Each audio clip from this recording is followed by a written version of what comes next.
आज पढ़ा रहे हैं लोकतंत्र, क्लास 9।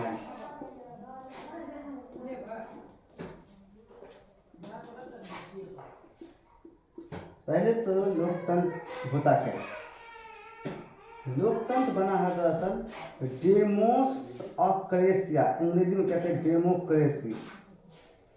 डेमोस और क्रेशिया नामक शब्द से बना है ना। डेमोस और क्रेशिया नाम के शब्द से बना, जिसका मतलब होता है जनता का शासन। डेमोस का मतलब जनता और क्रेशिया का मतलब शासन, जनता का शासन। दुनिया भर में आज एक ही व्यक्ति का लोकतंत्र का परिभाषित सही तरीके से किया है, जिनका नाम है अब्राहम लिंकन। उन्होंने कहा था कि लोकतंत्र का मतलब होता है जनता के द्वारा, जनता का शासन। लोकतंत्र जनता का शासन है, जनता के द्वारा किया गया शासन है और जनता के लिए किया गया शासन है। Democracy is a government of people, for the people and by the people, है ना। किसी भी देश में लोकतंत्र की क्या आवश्यकता पड़ती है। ये कुछ देश ऐसे हैं जहाँ के लोगों को ये बात अच्छी तरह से समझ में आ रही है कि लोकतंत्र की आवश्यकता क्यों है। साल 2006 से पहले तक पाकिस्तान को पता था कि लोकतंत्र क्यों आवश्यकता था। 2008 से पहले ये नेपाल को पता था कि लोकतंत्र की आवश्यकता क्यों थी, लोकतंत्र की आवश्यकता क्यों जरूरी थी। क्योंकि जब 2006 से पहले वहां का सैन्य अध्यक्ष जनरल परवेज मुशर्रफ पूरी तरह से पाकिस्तान पे कब्जा कर लिया था, और जब भी चुनाव होता था सबसे पहले उन्होंने क्या किया, बेनजीर भुट्टो को अपने शासन से अपदस्थ कर करके अपना क्या किया, सैन्य शासक वहां पे लागू कर दिया और संविधान को ही बदल दिया कि उस देश का सर्वोच्च पावरफुल कौन होगा, राष्ट्रपति होगा। और उन्होंने क्या किया, हर कुछ मतलब वो खुद से ही करने लगा। उस देश का कमान भी अपने हाथ में रखा और उसके बाद दोबारा 2006 तक किसी भी पार्टी का मतलब वहां पे चुनाव तक नहीं होने दिया। शायद 2006 के बाद बेनजीर भुट्टो का पार्टी का वहां पे चुनाव हुआ, जिसमें बेनजीर भुट्टो मारी गई, है ना। उसके बाद फिर वहां पे लोकतंत्र का सही तरीके से होने लगा। 2008 से पहले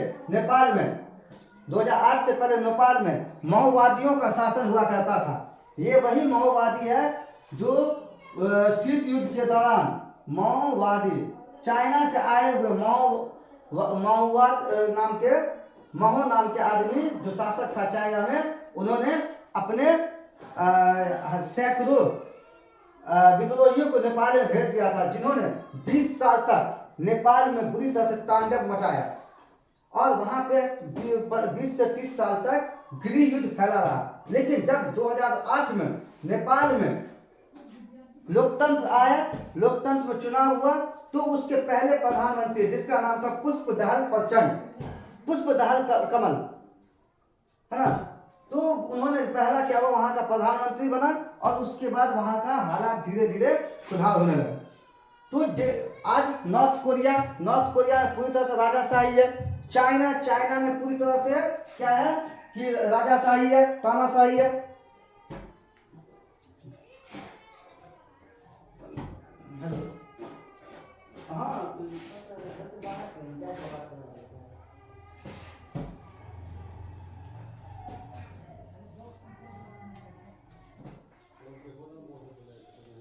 हाँ, तो वहां पे क्या है कि राजाशाही का, चाइना में भी जैसे कम्युनिस्ट पार्टी पिछले कई सालों से वहां पे क्या नाम है, जिनपिंग, जो कि कम्युनिस्ट पार्टी का सिर्फ एक ही पार्टी का वहां पे बार बार जीत रहा और एक ही पार्टी का चुनाव हो रहा है। जबकि लोकतंत्र का मतलब क्या होता है कि कई पार्टी होना चाहिए, कई दल होना चाहिए, जिसके बाद यदि एक दल इस बार काम नहीं करता है या लोगों के साथ गलत कर रहा है, लोगों को अधिकार नहीं मिल रहा है, तो उसको अगली बार क्या करना, बदल देना। अभी भी जैसे दुनिया में कुछ ऐसे देश है जहां राजाशाही है, कुछ ऐसे देश है जहां केवल एक दल है, जैसे चीन में 2 दल, अमेरिका और इंग्लैंड में है 3 दल, कल बताए थे। अच्छा, वो 10 बार एक दल ये कहाँ है, ऐसा दल जहां सिर्फ केवल एक ही दल हो, चीन में है कम्युनिस्ट पार्टी। दो दल, ऐसा दल जहां दो दल हो, जैसे अमेरिका और इंग्लैंड में, अमेरिका और इंग्लैंड में केवल दो ही दल है, डेमोक्रेटिक पार्टी और रिपब्लिकन पार्टी। जबकि भारत बहुदलीय है। तीसरा होता है बहुदलीय। भारत में बहुदलीय है, कांग्रेस है, बीजेपी है, जेडीयू है, एसपी है, बहुजन समाज पार्टी है, एआईडीएमके है, डीएमके है, टीएमसी तृणमूल कांग्रेस। उसके बाद बहुत सारा लोजपा है, हिंदुस्तान अवाम मोर्चा है और आम आदमी पार्टी है ना। इस तरह से बहुत है। तो हमारे यहाँ क्या है कि अगर यदि कोई एक व्यक्ति काम नहीं करता तो अगली बार उसको क्या किया जाएगा, सत्ता पर से हटा दिया जाएगा। वो अलग बात है कि ये लोग संगठन करके अगली बार जीत जाते हैं, है ना। जैसे अभी मुंबई में है महायुति कहलाने को, महायुति है और एक महाआघाड़ी है। महायुति मुंबई का वो पार्टी है जो बीजेपी का है और महाआघाड़ी जो कांग्रेस का।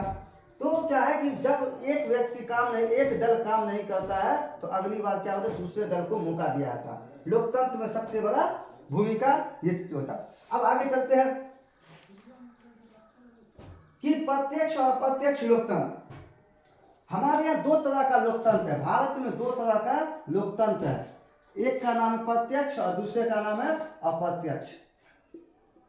प्रत्यक्ष लोकतंत्र या प्रत्यक्ष चुनाव ऐसा होता है जिसमें सीधे जनता भाग लेता है। ऐसा चुनाव जिसमें अपने प्रतिनिधि को सीधे चुनता, सीधे जनता भाग लेता, जनता भाग लेती है।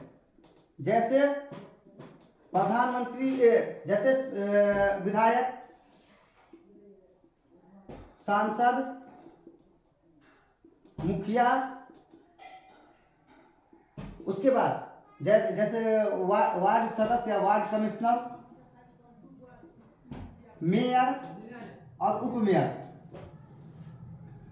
ये सब क्या है, हम लोग सीधे तौर पे इसको चुनते हैं। इसको हम लोग क्या कहते हैं, प्रत्यक्ष कहते हैं। यानी विधायक, अभी 2025 में इलेक्शन होने वाला है, सांसद का भी इलेक्शन खत्म हुआ है 2024 में, मतलब प्रधानमंत्री वाला इलेक्शन, ये मुख्यमंत्री वाला इलेक्शन है। मुखिया का इलेक्शन गांव देहात में होता है ना, जो देहाती क्षेत्र होता है। वार्ड सदस्य यानी वार्ड कमिश्नर, मेयर, उप मेयर, ये शहरी क्षेत्र में होता है ना। इन लोगों को जनता सीधे तौर पे वोट देती है। जबकि एक अप्रत्यक्ष होता है। अप्रत्यक्ष में क्या होता है कि हमारे प्रतिनिधि, हम जिनको चुन करके भेजते हैं, चाहे विधानसभा में चाहे लोकसभा में, वो क्या करते हैं कि ऊपर कुछ लोग ऐसे होते हैं जिनको चुना जाता है। आज भी जैसे क्या होता है, जिला परिषद को चुनने के लिए जितने भी पंचायत के मुखिया है, इसको कौन चुनता है, पूरा जितना भी पंचायत का मुखिया है, सारे मुखिया जाकर के इसको क्या कहता है, वोट देता। हमने क्या किया, मुखिया को वोट दिया, है ना। उसके बाद राष्ट्रपति को, उसके बाद लोकसभा या राज्यसभा के या चारों सदनों में से किसी भी सदन के स्पीकर, जिसको अध्यक्ष कहते हैं, या अध्यक्ष की मौजूदगी नहीं होने पे जो काम देखता है उसको उपाध्यक्ष कहते हैं। इन लोगों को कौन चुनता है, राष्ट्रपति को, अध्यक्ष को, उपाध्यक्ष को, यानी स्पीकर को और वाइस स्पीकर को क्या होता है, हम जिन्हें, और हाँ, और राज्यसभा सांसद को भी कौन चुनता है कि हम जिन्हें जिता करके भेजते हैं उन्हें चुनने की अधिकार क्या होता है, प्रत्यक्ष वाला। जैसे विधायक, सांसद, इन लोगों का काम होता है ना, राष्ट्रपति, अध्यक्ष, उपाध्यक्ष, राज्यसभा सांसद को वोट दे करके उन्हें चुनना। तो इस तरह से क्या होता है कि हम लोग पहले क्या किए, प्रत्यक्ष तरीके से चुने। अगर वो व्यक्ति सही है तो वो सही लोगों को चुनेगा। तो हमारे यहाँ क्या है कि दोनों तरह के शासन व्यवस्था लागू की गई है, जिससे देश की शासन व्यवस्था में किसी भी तरह की गड़बड़ी ना हो। अब अगले दिन पढ़ाएंगे लोकतंत्र की विशेषताएं।